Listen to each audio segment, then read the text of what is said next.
lovely people, welcome back to another Story Study Saturday. I'm Sammy and I'm a writer who likes to learn about writing through reading and share what I learn with you. This week I am talking about The Black Witch. This is a series of books that I remember being so drawn to the concept of that I just started tracking down the ebooks and gathering them. I started collecting the ebooks of the series. I thought it was complete. It's not. There's one more book at least coming and the end of the series is still on its way. So I am currently in a cliffhanger, but this is only going to be about the first book. I just never picked it up and I don't know why I didn't. I was so drawn to the concept of it, to this idea of a world that I was oh, I think I was scared of being disappointed because I just really wanted to read it and I really wanted it to be good. So if you don't know anything about the concept or the story behind The Black Witch Chronicles by Laurie Forest, here is a summary of the first book. Ellerin Gardner is the granddaughter of the most powerful mage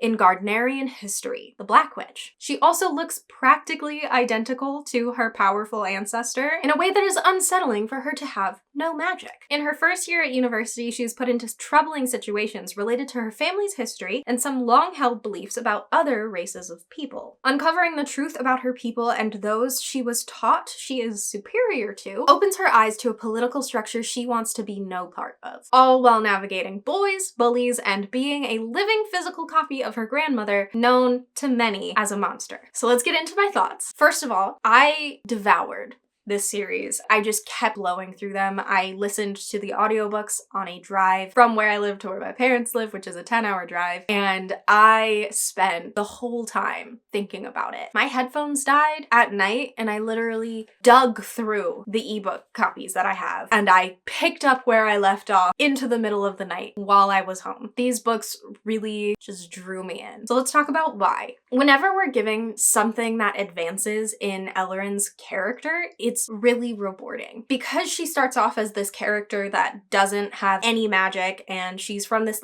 very powerful family, this historically powerful family. The race of people that she is a part of are called Gardnerians and her last name is Gardner because her great however many grandfather established their people, I guess. He created their culture, so the Gardnerians are named for her people and she's the granddaughter of this Black Witch. And the fact that she doesn't have any power, but she's got all of these structures and history pounding down on her that every time she learns something new about the world outside of her points of reference, it's really rewarding because she's oh my gosh, my people are wrong. But she also has that indoctrination that she has to undergo, and every time she gains a skill or an ability or new knowledge, it's all very rewarding as a reader to watch her grow. The differences of the many cultures that are represented are all very unique and very detailed, super clearly defined in what they believe, what they stand for, what physical attributes make their people look the way that they do, what draws them out, why they have been oppressed, why they are oppressing. There's so much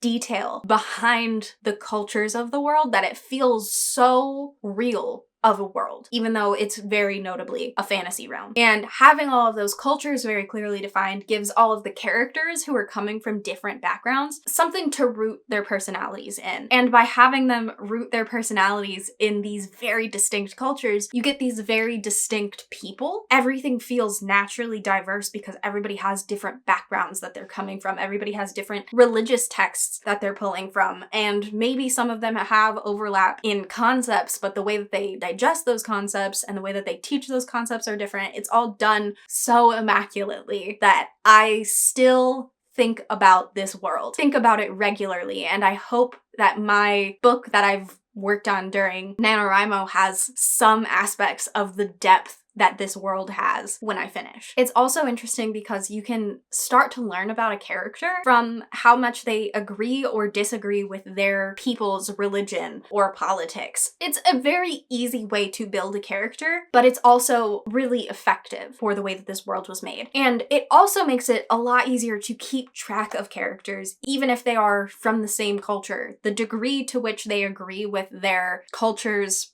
religion or politics or whatever distinctifies them from other people and how much they show of that to others. And there's a lot of characters because it's set in a university. and it's set in this very diverse university where there are a lot of different cultures of people being represented in different ways. And because there are all of these different peoples, it's easier to track who you're talking about. Even though there's a lot of characters, none of them really get lost in the fray. I'm not great at keeping track of characters' names, and I didn't have trouble with this book. That is saying something. This book has also a very interesting history. You know, in the real world, they say history is told by the victors. This story has so many different histories that are told to different peoples, and it tells what the Gardnerians, the victors, you get what the Gardnerians are taught, what Ellerin is taught growing up. You get that reference point, and then she goes and she seeks out a different people's history. I think she seeks out the Celts first. She goes and finds out what the Celts' start of their story is and how that relates to what she's been taught, and she has to come together to find a sense of understanding what does she really believe? Who should she believe? And it becomes this method of unpacking propaganda and digging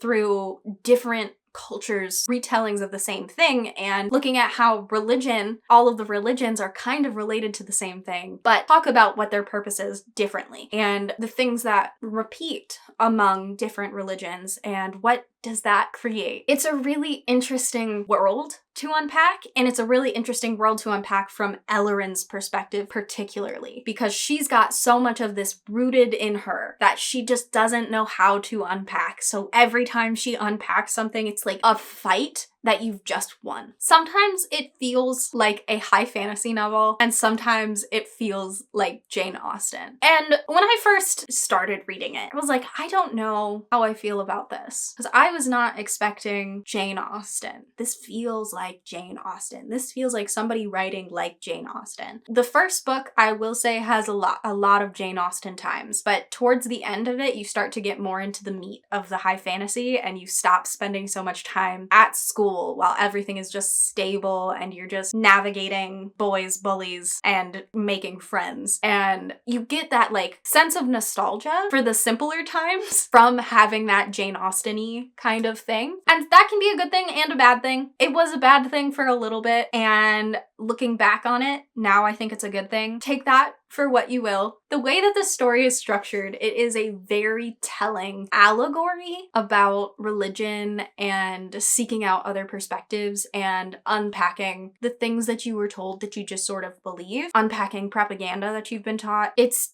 documenting how important it is to educate yourself and not only trust what's being told to you. You should be seeking things out on your own and coming to your own decisions and not just relying on somebody smarter than me told me this particular thing. So what do I think can be improved? I want to point out right now that I loved the series as a whole. As of right now, I think that this is one of the most influential series that I read this year on my writing. However, I don't think the first book did a lot of things well. The first book doesn't really stand on its own. I definitely wanted to put it down a couple of times, mainly from the start of the Jane Austen-esque scenes, but towards the end, when things start to get a little bit more crazy and more things start happening to set up for the second book and the third book and the fourth book and the fifth book, eventually, the Jane Austen like sections start to feel very nostalgic, and it starts to feel like a simpler time you experienced with the characters. You start to feel nostalgic for their safety at that time. You start to feel nostalgic for the simple conflicts that they came across and how hard everything is now in comparison to what it was just a little while ago, just a few chapters ago, when it was just so much talking about who knows who and who said what to who and how do I get to talk to whoever and who sits with who at lunch. And now you're like fighting a war. So it's very interesting to look back on the Jane Austen-esque things, but while I was reading them, I was like, I don't know if I want to read this book anymore. There's definitely a lot that this book can do better. So let's get into some of the things that I'm thinking about. This book is split into parts, so like part 1, part 2, etc. And every part has a prologue for some reason.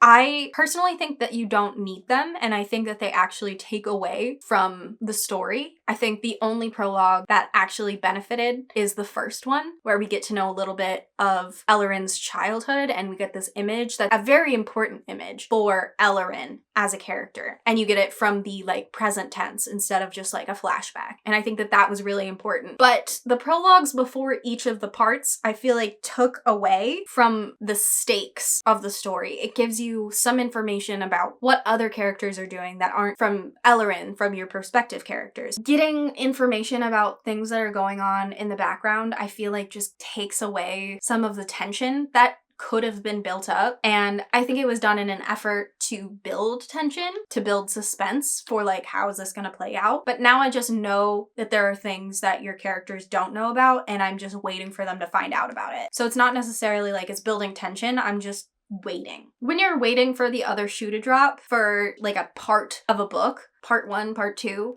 of a book, it starts to get frustrating when the other shoe doesn't drop. It's disappointing. The prologues can set up for the next book or the following book, but the fact that they're in there and they're not affecting what's actually happening in the present experience of the characters, it just feels unnecessary. I understand, don't get me wrong, I fully understand that Ellerin's journey of unpacking racism is really important because she has to come from this stance that her people are the best people and they are the most qualified people above anyone else. I understand that she has to come from that to go through the journey, but I wish it was more subtle. I wish it wasn't so like outright vibrantly racist, because she's doing standard racism things for a big section at the beginning of this book. And yes, it does make it more rewarding when she becomes like a good person and no longer a racist. But I feel like it would be better for it to be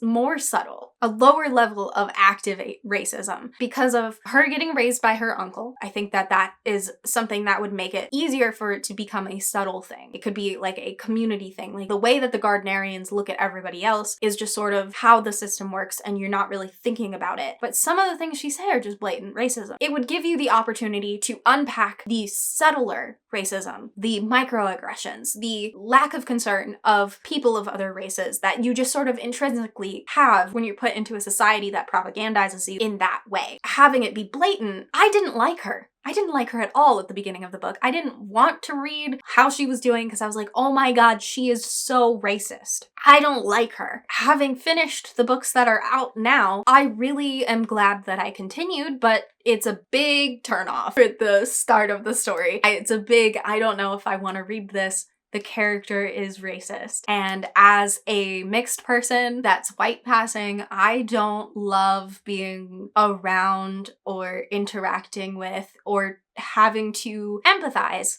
with racist people. And this book really puts you into that position. Perhaps it's something that maybe people who are racist might not notice. I don't know. And it might help them come to that allegory of unpacking the things that you've been taught and learning things and coming from multiple perspectives. But for me, wow, it was a lot. So I wish that that was more subtle. I don't know if it would overall benefit the story, but it definitely would have benefited me as a reader. I definitely think that the pacing could have been sped up for a lot of it. There were a lot of times that I spent thinking, why does this matter? Why are we spending so much time on this particular thing? And I don't understand why we're here until 75% of the way through the first book, when one big thing happened. After the one big thing happened, I was like, oh my gosh, things are happening. Wow. But up until that point, I was like, I don't understand why this is important. I don't understand why this is important. I don't understand why this is important. Mentally thinking back on what I've written for my Nano project for 2023, I definitely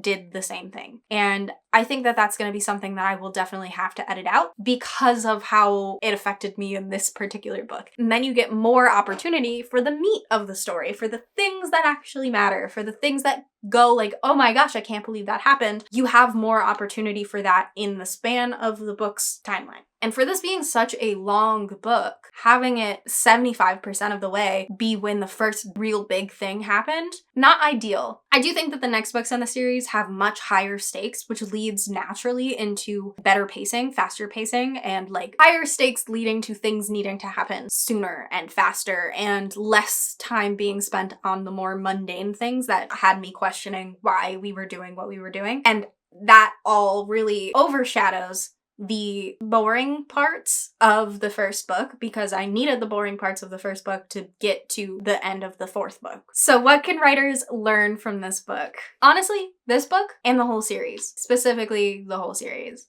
I learned a lot from. And I can absolutely see myself rereading this whole series which is saying something because I think the only series that I've ever reread was Hunger Games, and I reread it a decade after I read it the first time.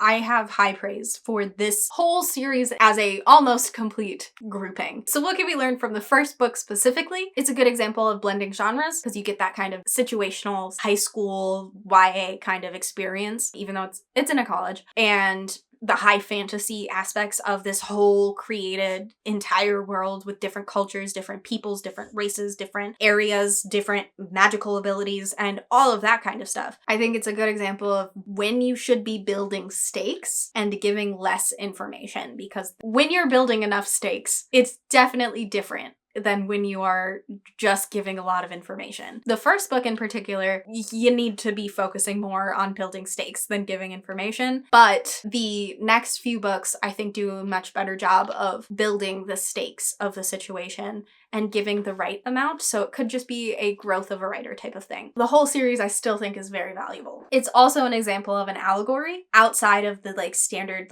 children's book, hey, share, here's a good reason to share, look at this caterpillar, that kind of thing. I don't actually know if the caterpillar story is about sharing anymore. I haven't looked at a hungry caterpillar. What is it called? The hungry caterpillar? I have no memory. I just have the cover image. Okay. Anyways, putting an allegory into a story that's bigger and may affect a person who has already developed their sense of self a little bit more than a toddler has. World building. It's a different kind of world building than the standard explanation of how world building should be done. It's not Tolkien and it's not Brandon Sanderson, but it's different. It's different and it's really well done. And I think that everybody just sort of points to the same examples of world building and how you build different races of people, different species of people, and they point to these men who did it the first time. And there are so many other examples of building worlds that don't have to just be those ones. And I think this is one of the more detailed, fully developed worlds, fully created from scratch worlds. Even the geography is different from what most other world building structures use. This is going to be my go-to resource for let's talk about world building. I also think it's an interesting example of how pacing and stakes are related and how getting smaller stakes can slow the pacing and how those interact and how you can make things tie together better from those two aspects. But that is all that I've got for you today. If you enjoyed this video, please leave a like. It'll really help me out and help YouTube show this video to other people who may like it. If you don't want to miss any of my uploads, hit that subscribe button and the notification bell next to it. I'm here every week on either Tuesday for a writing topic video or on Saturday for a story study like this. Thank you so much for watching till the end, and I will see you guys next week.